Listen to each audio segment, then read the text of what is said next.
All right. We are live with Safe Home Interactive. Please let us know if you are on the stream. Drop a comment in the chat. Let us know you're here. We'll get started in just a moment.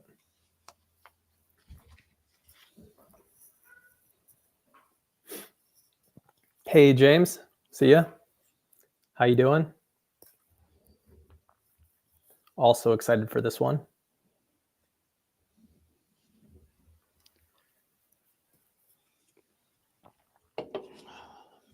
Looks like we have some viewers coming in.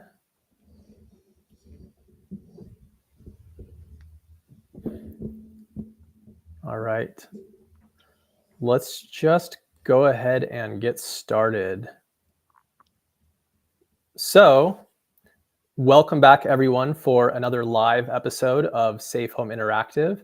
I'm Rob Gabriel, home security expert with safehome.org. And I'm here today with Gene Petrino of Survival Response LLC. Hey, Gene, how you doing? Doing fantastic. How you doing, Rob? Doing well, thanks. I'm excited for this conversation.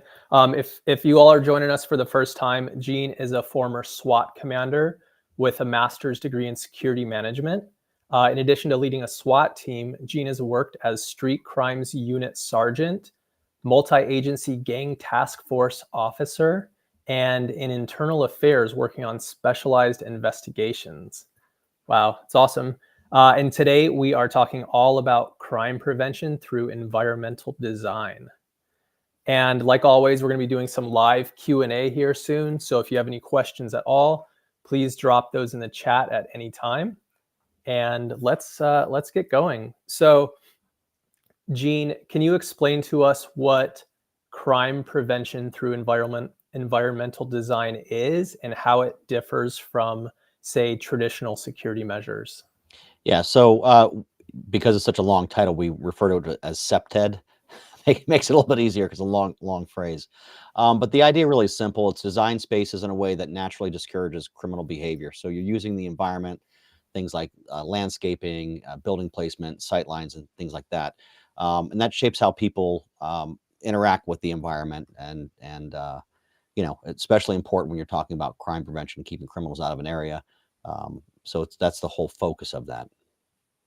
And I think you asked what the difference was between this and traditional. Yeah, exactly. So when we Yeah. think of like home security or security, we think of like security systems and that sort of thing. So how does this differ or somehow like complement that?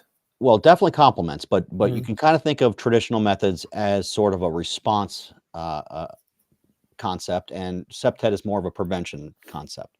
So you're sort of getting on the front side of a crime before it happens, trying to discourage people from happening. So that's really the whole purpose of it. Whereas, traditional is like alarms and locks and cameras and law enforcement response and things like that. So when you put them together, you're really creating a more robust security plan, whether Mhm. it's a house or a business or even a public space. Yeah, that makes sense. So it's almost like proactive instead of like reactive, which is the security system Yes. setup. So yeah, that makes a lot of sense. Yeah. So when did this? How did this system come about? When did it become popular? I think of like, Oof. maybe way back in the day, like circle the wagons. Create that like safe space. Well, I can't say that it went that far back, but I guess it probably did in some ways. But it really was first talked about by a journalist, Jane Jacobs, I think was her name, and she had this whole idea of eyes on the street. She was talking about the decline of great cities, and she wrote an article, and it sort of spurred this whole conversation within the criminology world of preventing crime. And that Mhm. was sometime in the 60s. And then in the early 70s, you had a guy named C. Ray Jeffries who coined the phrase crime prevention through environmental design. And that sort of was the birthplace of this concept. In the beginning of this, it really started creating some waves because it made everything as if they want to be turned into a fortress. We Mhm. want to have all these things to block people from coming and keep them moving in a specific format, and it sort of, I think a lot of people liked it, but you had an equal amount of people that we're thinking, we don't want our homes, our schools, our public areas to be so restrictive that it's uncomfortable. So over the course of, a few decades, it's evolved into something that it is now, which is a lot softer as far as aesthetically. And I think Mhm. that's a key to a lot of security is you don't want security to be so stringent that you look like you're living or walking through a prison. You want it to be something that's sometimes better not seen. And that's what SEPTED really has come part of, is that whole idea that you're not going to be noticing some of the small changes. And we can talk about that as far as, like, if you think about, when you go to a park, there's pathways that you're walking down, and those pathways are keeping you from going into areas of the park that you're not supposed to go. And that's sort of the concept of SEPTED. It's the idea of controlling the way people move through an environment, so that when someone doesn't, they go outside of those areas, it's going to draw attention. So once you step off the path and you start walking somewhere else, people are like, oh, why is that person walking there? So it creates that the anomaly of, why are they doing that? They're not like everybody else. We talk about anomalies also in situational awareness last time we were here. And it's the Mhm. same concept. You're looking for something to identify something that's out of place, so that there's no excuse for someone to be there. That they're maybe up to something they shouldn't be. Yeah, that all makes sense, and I 100% agree with, not wanting this to be an obtrusive thing in your life Hmm. and on your property. And we think about that a lot too with like home security systems. Hmm. The best systems kind of like blend into the background, and you're not having to think about them. Yeah. Um, so that's actually a great concept there. Yeah, and it's also employs the help of the people in that area to be part of the security plan. Hmm. And that's where the later sort of metamorphosis of the whole concept have come in, where the public is now part of this. They're part of identifying the problems early on. So that Hmm. that really has kind of pulled everything full circle to make SEPTED a very powerful concept, especially when you put it in with the traditional methods of systems and things like that. Right. Yeah, and for everyone, if you're trying to catch on to this, CPTED is CPTED, which is crime prevention through environmental design. So, yeah, just a short acronym for that. Well, kind of a long acronym, but Yes, a long title too. So yeah. pick your Um, poison, I guess. yeah, we already have quite a few comments in chat here. This is great. We have our first question as well. I'm going to put this up on the screen because it's applicable to what we're talking about right now. So James asks, is this a concept similar to hostile architecture? And I don't know, Gene, if you've heard of this or not, Yeah, but yeah, it is. It's a similar concept. We talk about we always laugh about it because it sounds so fancy. We talk about hostile landscaping, which, right. layman's term, thorny bushes. You're looking for these things that are going to discourage people or make it difficult for them to enter a certain area. And the Mhm. idea of hostile architecture is the exact same thing, making it difficult to gain access to a certain area. So yeah, that's part of SEPTED, definitely. Great. Yeah, that we actually have a diagram here. Right now might be a good time to show Sure. this with the house, kind of give our viewers a visual of what this might look like on their property or in their neighborhoods. So, Gene, if you kind of just want to talk us through this, obviously we can see on the left, this home is at high risk, and on the right, this is low risk, a little more fortified. Yeah. So it's a mix of a few different things. So the high risk is the thing with these. I can make an argument for both these. I wouldn't call the one on the left necessarily high risk, but it doesn't have a lot of things employed in it that could benefit it. But it does have a walkway, so if someone's walking off that walkway going around the side of the house, that's going to stand out, right? That's not where Hmm. normal people would walk. That's the idea. But if someone's standing behind the tree, that's not a normal place either. So it's got some concepts that work. But when you look over to the house on the right, and you're looking at like dense vegetation, that's creating a barrier. It's a natural barrier in and of itself, is sort of like hostile landscaping. It's preventing people from getting to a backyard or getting to a window, things like that. You've got the fence. That's a great thing. That's showing the barrier. That's reinforcing that this is private property and that you're not supposed to come on there unless you're invited on there. So you can't just have somebody wandering in there saying, "Well, I didn't know it was supposed to be here." Well, there was a gate there. Hmm. Why do you think that gate was there? Was to prevent people. So those are those concepts of doing that. Um, And again, you're looking at like if you look at those like potted plants on the left, obstacles, things that are going to slow people from moving through the area. And again, it's off of the walking path. It's off of that area. That's going to look weird. Why is somebody walking over there? That's not where you're supposed to be walking. That draws attention to things. Mm, Now, the only thing that I sort of take a little bit of disagreement with is the picture of the plant on the left, where it's blocking the window. hmm There's a lot of discussion over what natural surveillance is. Natural surveillance is the ability to see into and outside of out of a house. So if I was if the home was being, if there was someone that had done a home invasion inside that house, theoretically, if someone's walking by the house, they would be able to see into the house to see if someone was being attacked. hmm That's good. That's also bad, because do you really want everyone to have, that ability to see inside your house? So Right. there's one of those arguments that you'll say, well, you've got to kind of balance it. And I think that's what this illustration is saying, is that it's okay to have your window partially blocked. hmm Um, and it's not bad. And I think you can do that, also with just using blinds. Blinds can open from the top and the bottom. So you can create those elements where you can see someone outside and inside without showing too much. But yeah, hmm it's a good representation of what that would look like in a residential environment. It's a pretty good diagram. Great. Yeah. And I feel like a lot of this stuff is very circumstantial and depends on like your layout of your property. The Like I see environment. these, yeah, the environment, That's why they call it that. Yeah. the vegetation here on the right too. I see like, yeah, that could be used as a natural fencing, but it could also be used for burglars and thieves to kind of hide behind and get that cover they're looking for, right? Yeah, yeah. So so we'll talk about that. So hmm the basic concept is a 2 foot 6 foot rule in SEPTED. So hedges should be no higher than 2 feet tall. Tree canopies should be no lower than 6 feet tall.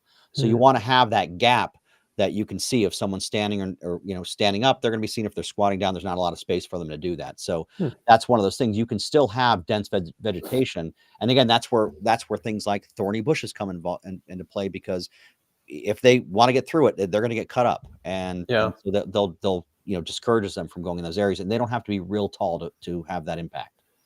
So yeah, Right. so the height and the height of trees and hedges are really quite crucial to a successful septed setup. Sure. Yeah. I feel like thorny bushes, like rose bushes, are like the next best thing to barbed wire.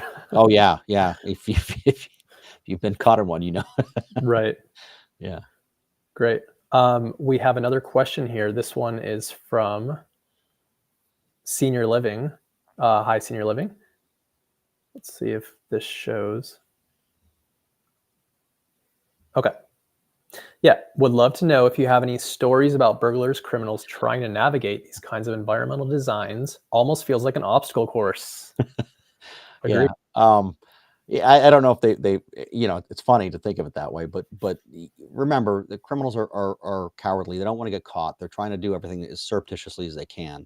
So the obstacles, they're just going to start going from one to the next to try to find that available vulnerability. hmm So it's not like Mission Impossible, where they're breaking in, rappelling through the ceiling and trying to get through the laser alarm Right. system. I, I don't think it's anything like that. But Unf- I'm certain that there are probably some people out there thinking, "Oh, I can get around this," and they will. And that's the whole idea with security, is that you want redundant systems. You don't want just one thing and say, "Oh, I've got thorny bushes, so I'm protected." No, you still need to have lighting, cameras. Still need to have good locks on your doors. You still want to have the alarm systems and all these things in place, because they're redundant. If they bypass one, they've got to deal with the next one. And the more levels and layers of security that you have, the more difficult it's going to be for them, and they're going to walk away.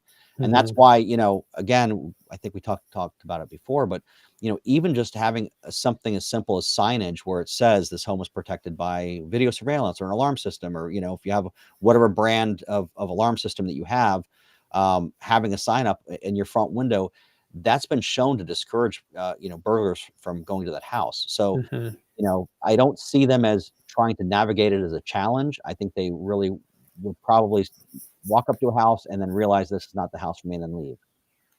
That's right. Yeah, and I believe there was a study done by the University of North Carolina in Charlotte that found burglars who came and like were targeting a home, but saw some sort of security system or security camera, just the mere presence of that security camera was enough to deter them. Yeah. Most of them anyway. I don't remember exactly what the figure was, but it was the majority of them. It was around 90 or 95% from what I remember. It was huge. It was a huge Wow. number. Yeah, it has a huge, and again, that's why signage is so important. Mhm. They don't want to get caught. They want to be able to get into the easy thing. And we talk about, think about you know, about animals. A predator is going to go after the injured and the weak. They're not going to Mhm. go after the easy, the hard target, the herd that stays together, looking for that one that peels off, that is limping or is smaller and can't keep up. And that's what they're looking for. They're looking for that as far as whether it's a victim of a person or a location. Yeah, that's right. That's a great way to think about it. Like, you don't want to be the weakest link on your block, Yeah. because if a criminal's coming through, they are looking for that Hmm. sitting duck. And Yep. if you're a little more fortified than your neighbors, obviously, like, you want everyone to be safe and secure, but do not be the least safe and secure. Yeah, and there's a theme in criminal behavior, and that's exactly it. They're looking for the weakest thing, and Mhm. when you're talking about a person, if you walk, with your shoulders back and you look people in the eye and you're not looking down at your phone, you're less likely to be a victim. If you look like you're put together, that's a good sign. It's the same thing with houses. Houses that look like they're uncared for. We talk about the broken windows theory, where a lot of neighborhoods that have broken windows have higher crime rates because no one's taking care of it, no one's paying attention, no one, basically the criminal's like, well, no one cares what we do here, we're going to keep doing it. Mhm. Whereas homes that are maintained or areas that are maintained are less likely to be impacted by crime because they know that people are watching and they're watching what happens. They did a study on graffiti, and that was one of the findings was that if you remove the graffiti within 24 hours, there's a drastic drop in the chance of it reoccurring. Whereas if you leave it there, you're encouraging more people to do graffiti. So, Hmm. definitely you wanna maintain things, and that is part of the SEPTED concept. Yeah, that's actually really interesting. There's I don't know how much truth there is to this, but I've heard that homeowners who have a flag on the front lawn, like the American flag, they're less likely to be burglarized, because burglars see the flag and they associate that with political beliefs and maybe the Second Amendment, and they might think that you're armed to the teeth and won't target your home. I don't know if that's true, but there could be something to that. Like, even those small, subtle signals that we send. Not saying like everybody wants to fly the American flag in their front yard, but some things to consider. Yeah, yeah, I'm not sure of that either, but I know that, I mean, that it seems to make sense, but Mhm. I haven't seen any studies about that. Right. We have more comments coming in. This is great. So, Senior Living says lasers would be so cool though. Yeah, That's there would be. funny. That might up our insurance a bit, but Yeah. and it looks like we have, some of our viewers, maybe even many of them, live in more urban settings and Mhm, maybe like an apartment or a condo. mhm. So we have this question here from Sherry. What if you live in an apartment or other type of rental community? What sort of like SEPTED things should we be thinking about there?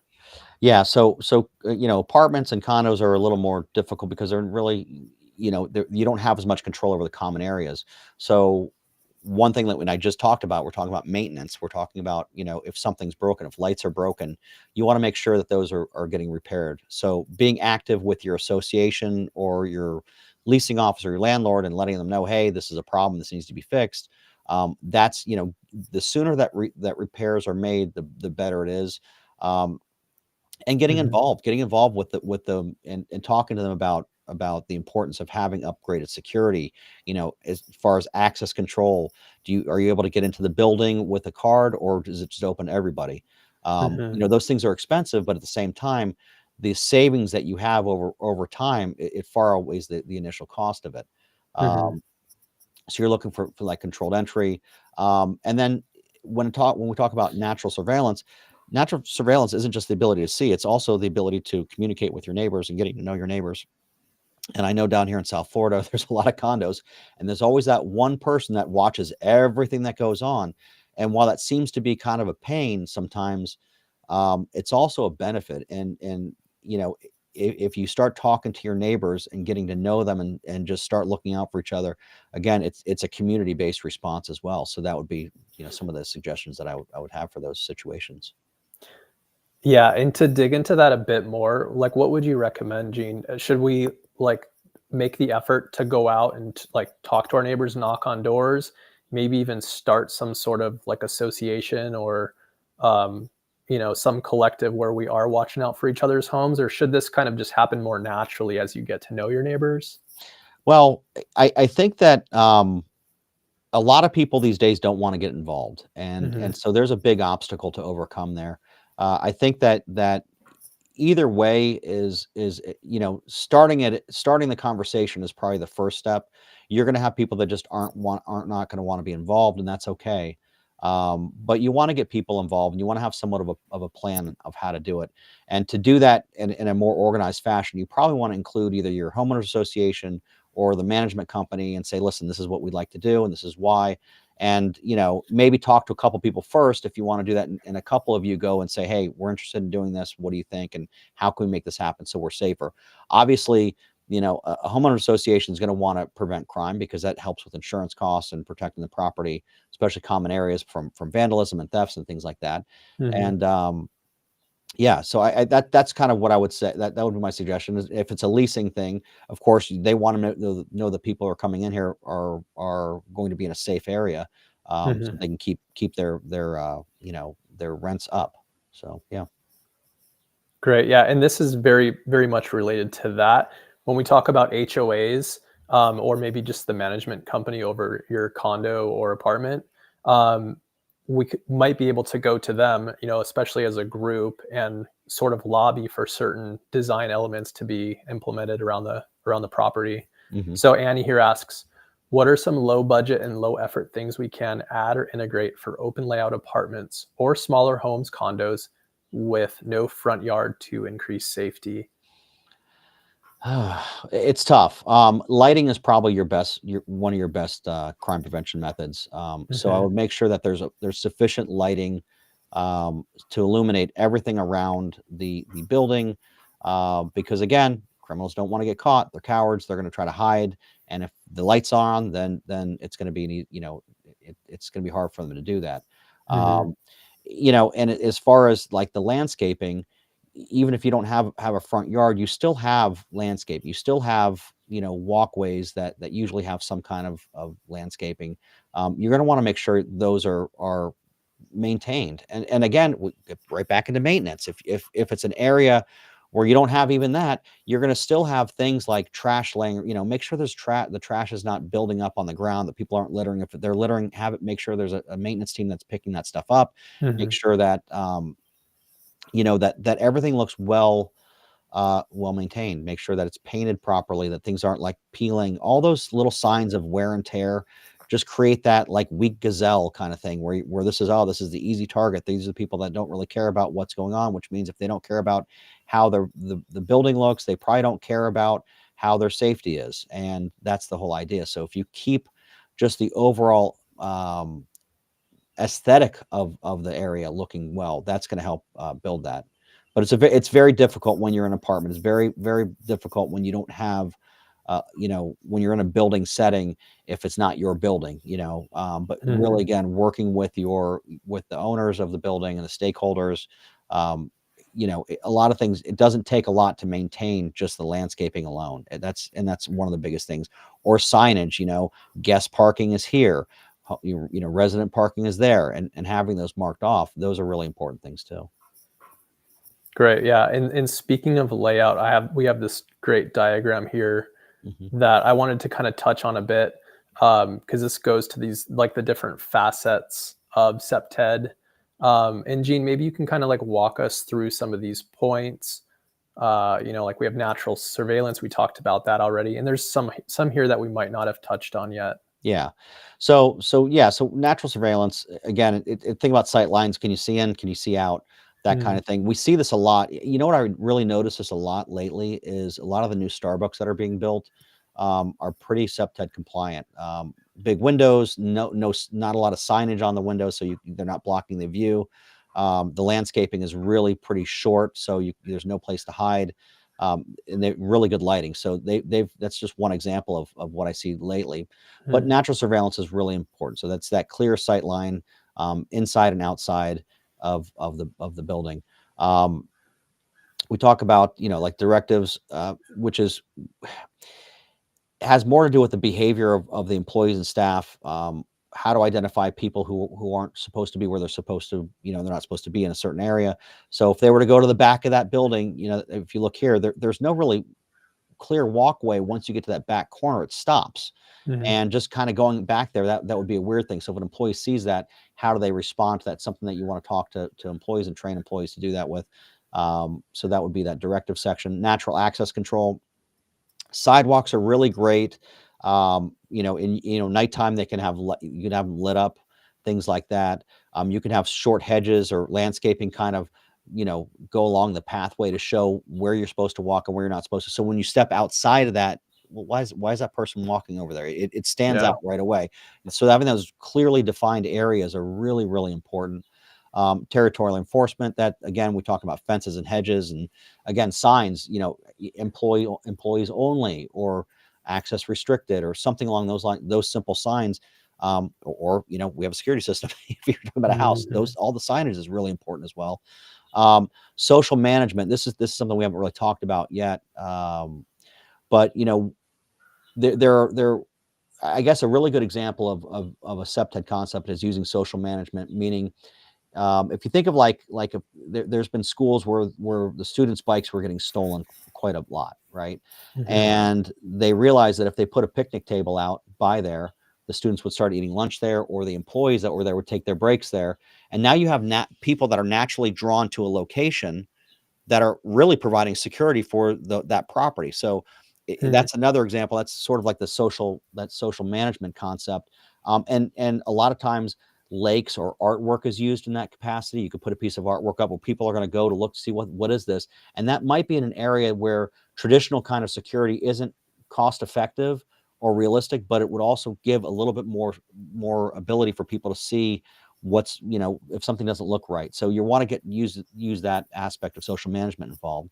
And again, we've hit on maintenance, keeping shrubs trimmed below 2 feet, tree trunks and 6 feet up. The light bulbs, changing light bulbs, all lighting fixtures are really, really critical.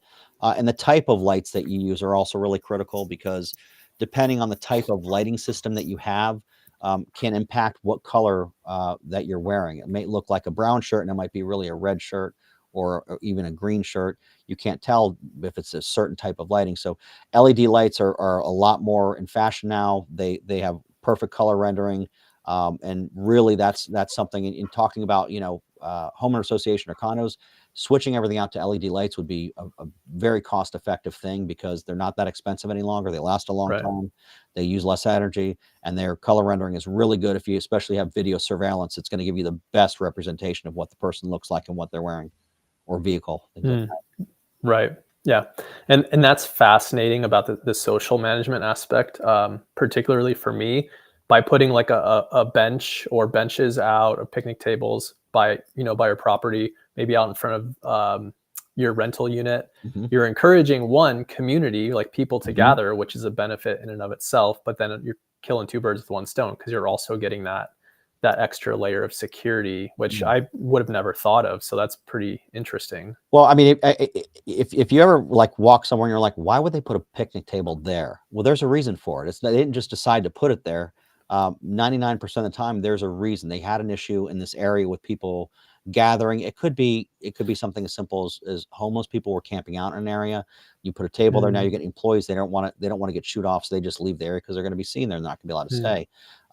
But you also might have people using the area for drugs. No one's in the back parking lot. Well, put that back and put a picnic table in the back parking lot. People start having lunch there. They don't want to get caught, so they're not going to go there any longer. And like I said, a lot of businesses use artwork as to use that, or a fountain.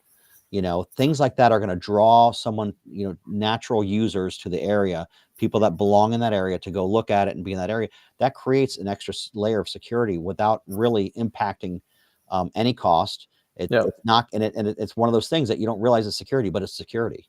Right. So you're trying to make that aesthetically pleasing and not make it look like a fortress. Well, that's one way that you would do it. Right. Yeah. It kind of all goes back to your mantra too, that criminals are cowards. Just the presence of people alone is often enough to deter them. Yeah. And then so around the picnic tables, we're going to have the bikes locked up. Maya here says, I've heard this with bike theft as well. Maybe your bike being the hardest to steal among the other bikes locked up on the street. Yeah. Sorry, make your bike the hardest to steal among other bikes locked up on the street. Yeah. Right. Yeah. Yeah. That's actually a great idea. It's don't be that weak or injured animal. Make it and that's what all security is. Make it difficult for them. Yeah. If they want to get it, they're gonna have to fight their way through it to get to you or get to whatever their end goal is. That's right. Definitely. Yeah. You don't have to be the fastest runner to outrun the bear, but you don't want to be the slowest. Faster than you. I don't know why my mind always goes to these like wildlife analogies, but no, but it's because it's nature and survival, and that's all part of it. And that's why we use it all the time. Definitely. That's right. Predator prey. I mean, great. And then James actually has a great question here. I'm going to put this up on the screen. Yeah, and keep the questions coming, guys. This is awesome. This one is, what are your thoughts on combining real security cameras with dummy ones? Great. I think it's great. Definitely. And if you can't afford any, something's better than nothing. I would always say that, but if you can get cameras, that's the way you want to do it. And if you can't get all the cameras you want, throw some dummy ones up in the middle of it. And that's a great way to do it. Again, we talked about that study in the beginning of this discussion, that the burglars would look for places that have security systems, and they see cameras up. They're not going to want to go near there because they don't want to get caught. They don't know if they're working or not. That's right. Yeah, and I think I mentioned this a few episodes ago, but you can pick up these dummy cameras on Amazon. Yeah. Obviously, you are going to want a real security camera outfit around the home, and preferably cameras that are monitoring, and maybe have some sort of active deterrence, which is maybe they're motion activated.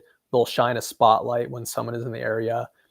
Maybe there's a built-in siren on those cameras. It's all like great features to have. But this is a dummy camera. It was like $10 on Amazon. So yeah, you very well could, mount these around your home in addition to actual functioning security cameras, of course. I agree with that point. Yeah. Another question from James here. He says, some smart lights allow random on-off lighting patterns to simulate movement through the house. Do you consider that a useful feature when combined with other measures, or more of a gimmick? And just real quick, I will say that this could be a great feature to have, especially if you are leaving town on vacation or a business trip and your home is going to be unoccupied. Making it seem like there's someone home at all times and randomly can actually be a very effective crime deterrent. But Gene, I'll kind of let you take that from there. You pretty much said what I would have said. Yeah, I mean, it's absolutely it's not going to hurt anything. Most burglars are crimes of opportunity. They're not something that's really planned out. They might go through an area and look at a neighborhood saying, oh, we're going to come back to this neighborhood. But they're not necessarily going to sit in front of a house and look for patterns in the lights, like, oh, every night it switches from that room to the next room to the next room. That's not going to really be the thing. But they're going to see lights turning on and off in different areas of a house. They're going to be like, well, someone's home. So it's definitely a benefit. It's, again, another layer of security. And I think they even make light bulbs that mimic TVs, like the flashing of, like, the changing of a TV screen. There's all kinds of things that you can add. And again, it's what you're comfortable with. Do you want to like have so much stuff? And it is a lot of work to do a lot, but to have so many different layers. But your basic ones, have good lights, good locks on the house, and things like that. Make sure that there's good natural surveillance, all the stuff that we're talking about today with SEPTED. You do those things and you drastically decrease the chance of your home or business being burglarized. That's right. Yeah, this actually makes me think of that scene in Home Alone where Kevin's like pulling the, like the cardboard cutouts and has the lights going and all that. Yeah. Yeah. And Annie here actually says we have to design our homes like Kevin from Home Alone. Exactly. Yeah.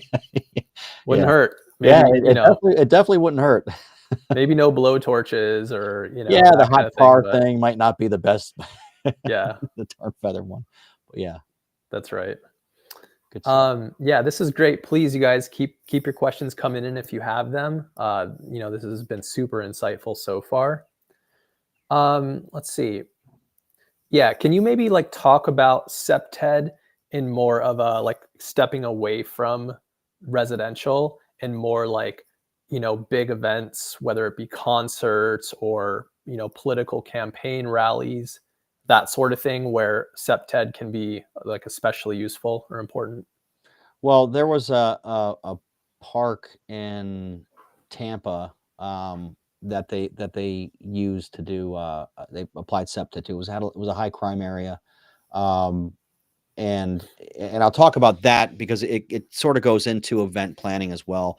When you're Mhm. looking at large open spaces, how do you help people move through an area effectively so that it can stand out and all those things. And they had a huge impact. I'm trying to think, it was like Al Lopez, or I think it was Al Lopez Park in Tampa, Mhm. and they applied septic. They put a lot of money into the park, redesigned it, and they used the input from the neighbors around the park as well. It wasn't just the city going, "We're going to change this." They talked to the neighborhood what would be effective in their eyes, because they're the ones that see what's going on. So they took their Mm. input, used that input from the public.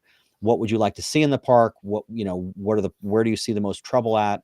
Things like that. And they redesigned the entire park and drastically cut the crime that was going on there, Wow. because of that. So it really is a very effective tool. I think it was like 70% drop in crime within 6 months of implementing this whole program.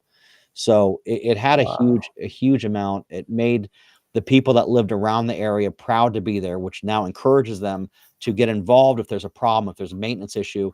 And again, it's that whole group dynamic, having the community come together to work collectively to make it a better environment for everyone that lives and visits a certain area. When you're Mm. talking about event security, it's the same kind of thing. You're gonna want to have clear signage. You're going to want to be able to filter everyone through a certain area. I was at the Miami Open a few weeks ago, and their security was very septet oriented. It was very focused on the way that they moved people through the crowd. It was very clear walking past where you were supposed to be, where you weren't supposed to be. The lighting was great, security was great. And that's how you kind of put all that in. But it goes into like where the stage is going to be placed. Mhm. Where the lighting's going to be placed, and barriers and things like that. So you're creating that environment with you're kind of creating an environment within the environment. Yeah. But yeah, it's very effective that way as well.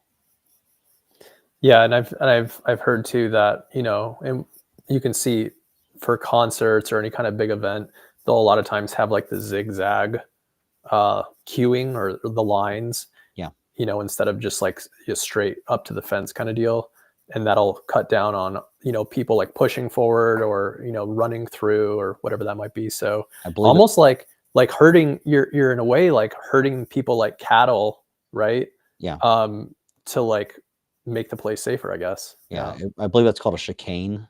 Okay. And if you look at a lot of think about really a lot of soft targets, like schools or churches, hospital. I mean, maybe not so much churches, but think about like a hospital. You don't just drive. There's not a direct route to the front door. Usually, it's like a roundabout that you got to go around and things like that. The whole idea is you want to slow traffic so they can't ramp. They aren't going to be able to get enough speed to run Mm. through it. They've got to kind of go around things, and it's the same thing with moving people through a crowd. You want to slow them down, so that there's a little bit more control in how they're moving through that environment. It's the same concept. Yeah. In James asks here, such a great point. Our neighborhood gets together to garden the common areas, and it's made a huge difference in neighborhood engagement since we started. I totally believe that. Kind of like playing off this a bit, Gene, Mhm. maybe can you suggest some other like community activities or other reasons to kind of gather and make that difference?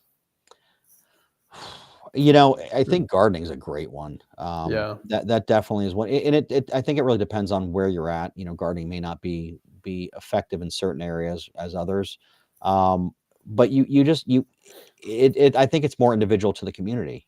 Some Hmm. communities aren't going to be a gardening community; they might not want to be involved in, it, but you don't know until you try. I think it really the where you start with what would work is having the conversation and start to talk to people about it.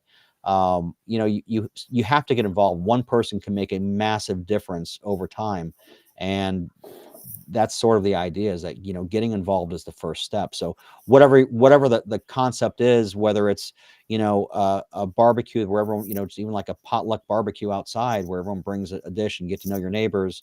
My old neighborhood, every Christmas Eve we would have a big block party, and it was a great time for everybody in the neighborhood to get together. We all knew each other, and we talked to each other, but that was that extra layer that we're like, you understand people on a more personal level, not just waving at them as you say, as you drive by them. Mm. So anything that gets the community involved and talking, and sharing their concerns together, is important. So it could really be any number of things. Yeah. And I feel like a underlying theme of this whole conversation so far has been get involved, like communicate, participate, Yeah. engage like your neighbors in the Mhm. community. When we have like 4th of July here, I'll get to know 10 of my neighbors that I didn't know before. Like every year, I feel like Yeah. I'd meet more people because we're out lighting fireworks in the street and people are walking around and we're talking. So yeah, those types of like holidays too could be really helpful. Yeah, the holidays are always a good reason, Mhm. for everyone to get together, but it doesn't have to be just that. It could be any number of things. You could do a Taco Tuesday night and everyone come together, in a common area for tacos. It could be anything, very simple things. It doesn't have to be anything that's that high key. Right. But yeah, just any communication and getting to know everyone is really critical. Right. Yeah, and Monica says, "This is a great talking point. Our neighborhood watch group isn't that active anymore, so these are some good ideas to generate more interest." Yeah. Well, That's I a mean, great idea. everyone thinks that it's really, a lot of work, but you're just talking to people. You're just, "Hey, Mhm, how's everything?" Even just having the conversation. I think that we get so bogged down, in our own lives that we're not looking outside and seeing what's happening with the neighborhood or with our neighbors. And, if you wanna build a strong community and a safe community, it starts with communication. mhm. Where, Gene, would you say that septed, falls in, like, the priority scheme of, like, obviously, we wanna have, like, a home security system set up, security cameras, septed. There's this idea of, like, a layers of security, right? Is it okay to have, like, one and not the other? Are both necessary? Maybe talk on that a bit. Well, I mean, it's I think they're both necessary. I think they both have a place, Mhm, but again, you have to look at what is your budget or what are you capable of doing? We talked about if you're in an apartment or a condo and you don't have control over that, doing what you're able to both, whether it's through ownership or not, or whether it's a financial issue, you can start small and start adding things. When you're talking about, from a traditional standpoint, you can go buy some 3-inch screws and upgrade the hinges, with longer screws in your doors. That reinforces your doors. It's a very simple, low cost, effective thing that you can do. mhm, That's one thing. You can start changing slowly. All right, I got a little extra money. I'm going to put a solar powered light, motion sensor light in my backyard. So now if someone comes in the backyard, it's going to go on. That's the next thing. Well, I don't have a mhm, lot of money right now. I'm going to get like a lower cost non-monitored alarm system for now. At least I've got an alarm system and it's going to come with a sign. I'm going to put that sign up. Um, I'm noticing my hedges are, why do I have hedges blocking my windows? Let me cut them down to a lower level or remove them and put something else that's a little more hostile, a little more like rose bushes, things like that. There's things that you do, most security, especially in the residential, environment, is not done all at once. It's usually done over time. And mhm. as long as you kind of prioritize, well, what do I need first? Well, the first thing you really want to do is make sure that house is secured and then build on it from there as well. Yep. But some of it doesn't really cost a lot of money. To trim your hedges is not a big deal. To keep your yard mowed is not a big deal. Mhm, Keeping the yard looking nice and clean, that in and of itself is a deterrent. So mhm. it's a balance. It really comes down to what you're capable of doing, whether financially or legally allowed to do. Right. Yeah, and that kind of, a lot of that goes back to the maintenance that you were talking about as well. Like the yard, keep that mown. The driveway, if you live in a snowy climate, make sure that driveway gets shoveled. If you're out of town or on vacation, so that people think you're home, right? Yeah. If you have newspapers, although that's not much of a thing anymore, but newspapers piling up or any kind of mail piling up on the front step, maybe have a neighbor get those off your front step, that kind of thing. That's right. Exactly. Great. Well, this has been super insightful. Again, we really appreciate your time. And, chat, anyone out there, if you have ideas for this stream, topics that you want us to be covering, please write those in the chat here. We'd love to hear them, and we can cover those in the future. So we have a lineup right now. Let me show this again one more time. We missed last week, so today was crime prevention through environmental design, and today's obviously not April 8th. But next week, we're back on schedule on the 22nd, next Tuesday. We're going to cover how crime really works, kind of digging into the psychology of the criminal, the burglar, the package thief, the home invader, that kind of thing, like what's going through their mind when they're looking for a target, and then once they do attack. That's going to be really interesting, I think. And then we're going to do safe home office hours the week after that. That's going to be a live Q&A. You can bring any of your home security questions. We're here to answer them. And then we're going to talk about unconventional home security methods in history. That should be, quite the intriguing topic to cover. So yeah, looking forward to those. And, Gene, as always, it's great to have you. It's great to have your expertise here. This is a whole lot of fun. And Senior Living says, so insightful. Thank you, Gene. I always look forward to these. And I think that's that sentiment is shared across, all of our viewers. This is a great format, and we really appreciate you. No, appreciate it. Glad I'm here. All right, guys. Thanks, and we'll see you next time.